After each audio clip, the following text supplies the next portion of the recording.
नमस्कार, मैं हूं आपके साथ अभिषेक पुंडित। सुलभ इंटरनेशनल के संस्थापक डॉक्टर बिंदेश्वर पाठक अब हमारे बीच नहीं रहे। वो इस दुनिया को अलविदा कह चुके हैं। आज मंगलवार को ध्वजारोहण के दौरान उनकी तबीयत खराब हुई और उस दौरान उन्हें दिल्ली के एम्स में भर्ती कराया गया, जहां दिल्ली एम्स में उन्होंने अपनी आखिरी सांस ली। करीब 5 दशकों तक आम जनता की सेवा करने वाले, 5 दशकों तक 50 सालों से ज्यादा समय गरीब जनता को देने वाले और स्वच्छता अभियान से जुड़े डॉक्टर बिंदेश्वर पाठक का आज निधन हो गया।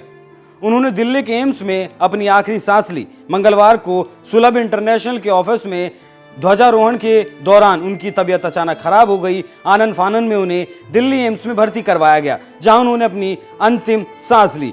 दिवंगत बिंदेश्वर पाठक की पहचान बड़े भारतीय समाज सुधारकों में की जाती है। उन्होंने साल 1970 में सुलभ इंटरनेशनल सोशल सर्विस ऑर्गेनाइजेशन की स्थापना की थी। सुलभ इंटरनेशनल सोशल सर्विस ऑर्गेनाइजेशन के संस्थापक डॉक्टर बिंदेश्वर पाठक ने 5 दशकों से ज्यादा वक्त तक चलने वाले राष्ट्रव्यापी स्वच्छता आंदोलन के निर्माण के लिए अपना जीवन समर्पित कर दिया। उनकी पहल की बदौलत सुलभ शौचालयों का जगह जगह निर्माण संभव हो सका। उनके योगदान ने उन लाखों गंभीर रूप से वंचित गरीबों के जीवन में महत्वपूर्ण बदलाव लाया है जो शौचालय का खर्च नहीं उठा सकते थे।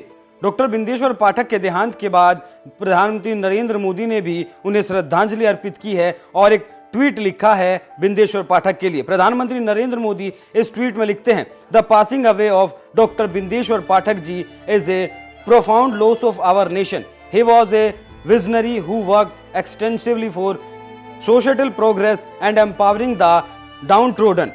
Bindeshwar ji made it his mission to build a cleaner India.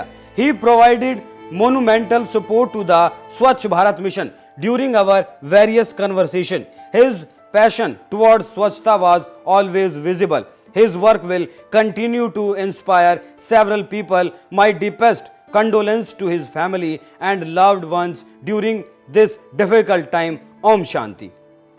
Doctor Bindeshwar Pathak Mahatma Gandhi को अपनी प्रेरणा मानते थे। पिछले करीब 50 सालों से उन्होंने शौचालय को साफ करने वाले, हाथ से मैला ढोने वालों के मानवाधिकारों के लिए अथक प्रयास किया। उनके कार्यों का उद्देश्य है हाथ से मैला ढोने वालों का पुनर्वास करना, कौशल विकास के माध्यम से वैकल्पिक रोजगार प्रदान करने, उनकी गरिमा का ख्याल रखना था। डॉक्टर बिंदेश्वर पाठक ने शांति, सहिष्णुता और सशक्तिकरण को बढ़ावा देने का एक प्रेरक उदाहरण प्रस्तुत किया था।